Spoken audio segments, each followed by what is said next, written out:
Class 7, today I am teaching you the poem The Daffodils, unit number 10, part 1, page number 11. Words meaning. Words, first word is wonder, आवारा फिरना, host, मेज़बान, flutter, फरफराहट यानी कि फड़फड़ाना, breeze, हवा का झोंका, milky वे, Kahkashan, sprightly, हिशाश बिशाश, fresh, couch, ज़मीन गिर जड़ें यानी कि वो जड़ें जो ज़मीन के अंदर तक गई हों, वैकेंट खाली जगह, पेंसिव फ़िक्रमंद, इनवर्ड आई अंदरूनी आँख या जहन का अंदरूनी हिस्सा या हमारा ख्याल तसव्वुर। Now come to the question answer, what is the smiley in the first verse यानी कि मजाक वाली बात या हंसने वाली बात पहले शेर में कौन सी थी। लोनली एज अ क्लाउड, तन्हा हूँ मैं बादल की तरह यानी कि कभी आपने देखा होगा कि एक अकेला बादल पूरे आसमान पे घूम रहा होता है, तो शायर ने इसको तशबीह दिया है कि मैं एक आवारा बादल की तरह अकेला घूम रहा हूँ। What do we learn about the poem from the first two verses? पहले दो शेरों में हमने क्या सबक हमें मिलता है नज़म में से। From the first two verse we learn that the poet was wandering alone and he saw a host of daffodil. हमें ये शायर बता रहा है पहले दो शेरों में कि जो शायर है वो आवारा घूम रहा है इधर उधर, अकेला तन्हा है और उसको एकदम क्या चीज़ मिले हैं, खूबसूरत डैफोडिल्स के नदी के किनारे फूल मिले हैं जो कि उसके इस तरह उसको फील हो रहा है कि जैसे वो उसको वेलकम कर रहे हैं।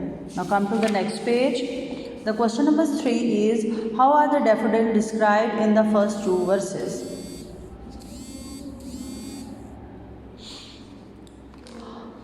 पहले दो शेरों में डैफोडिल्स की तारीफ शायर ने किस तरह की है। The daffodils are described as a abundant and golden, they are dancing in a breeze, in the breeze यानी कि उसने डैफोडिल पोइम में शायर कहता है पहले दो वर्सेस में डैफोडिल्स फूलों की तारीफ़ करते हुए कि डैफोडिल फूल सुनहरे रंग के हैं और वो बहुत आज़ादाना किस्म के हैं, ऐसे जैसे उनको कोई पाबंदी में नहीं है और वो झूम रहे हैं किसके साथ, हवा के साथ साथ वो झूम रहे हैं जैसे कि वो नाच रहे हों, डांस कर रहे हों। What is the smile in the second verse, दूसरे फिक्रे में कौन सी बात ज़्यादा हंसने वाली है।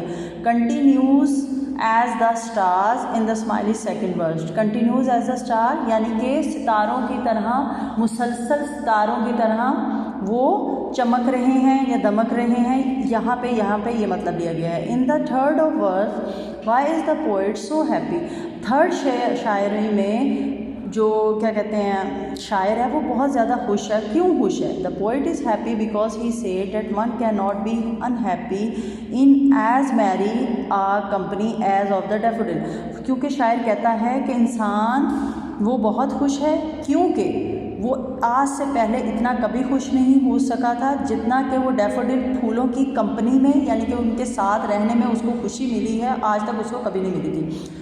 How is the last verse different from the other verse, जो आखिरी शेर है वो पहले शेरों में से क्यों अलग है। Is the poet describe a different mood, क्योंकि इसमें क्या उसका अलग से कोई बात की गई है। The answer is the last word describe the relation of the poet with the nature, क्योंकि लास्ट लाइन में वो रिलेशनशिप बता रहा है कि पोइट अपना रिलेशन बता रहा है कुदरत के कमालात के साथ, कुदरत के साथ अपना एक रिलेशन के बारे में बात कर रहा है कि हमारा कुदरत से क्या ताल्लुक़ है। This make it different from the previous verse, ये बात जो है पिछले शेरों की निस्बत उसको चेंज कर रही है। पहले तमाम नज़म में वो डैफोडिल्स की तारीफ़ कर रहा था जबकि आखिरी वाले शेर में उसने कुदरत की, अल्लाह की कुदरत की बात की है।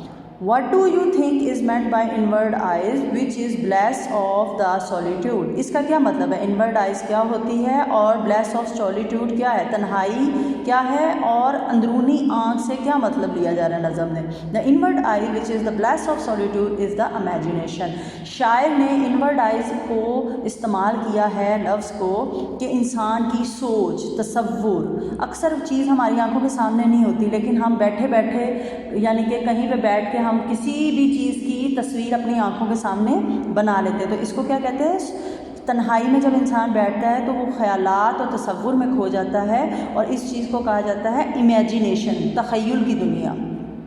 The poet said that in the last line and his heart dances with the daffodils.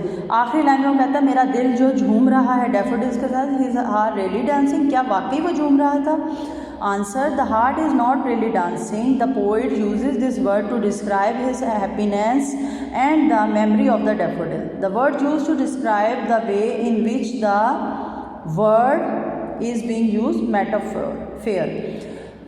Actually शायर इस पोइम में ये बताना चाह रहा है कि उसका दिल असल में वो कोई झूम नहीं रहा उनके साथ, लेकिन उसको उसके साथ रह के जो खुशी डैफोडिल्स के साथ रह के फूलों के पास बैठने से, नदी के पास बैठने से, उस कुदरत के नज़ारे को देख के जो खुशी हासिल हो रही है उसके बारे में शायर ने इस सारी नज़म में बयान किया गया है.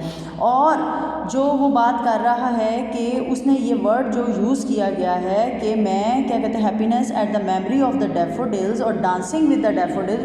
ज़ाहिर है वो असल में तो डांस नहीं कर रहा था, लेकिन उसको दिल के अंदर मेटाफर होता है. आप तख़य्युल में कोई चीज़ को पेश करते हैं कि उसको इस तरह फील हो रहा था कि जैसे कि वो पौधों के साथ, फूलों के साथ झूम रहा है, उसको इस तरह फील आ रही थी. Now come to the word sentences. First word is wondered, आवारा फिरना. I wondered about the town. मैं आवारा कस्बे में फिर रहा था, शहर में. Wondered, हैरान हुआ. I wondered what will be the result of my match. Match का रिजल्ट देख के मुझे बहुत हैरानगी हुई. Wales, the cloud floated over the Wales. Wales कहते हैं वादी को. जो बादल थे वादी के ऊपर घूम रहे थे, तैर रहे थे. वेल्स, वेल्स मुल्क में जगह है, इंग्लैंड का शहर है Wales. He lives in Wales.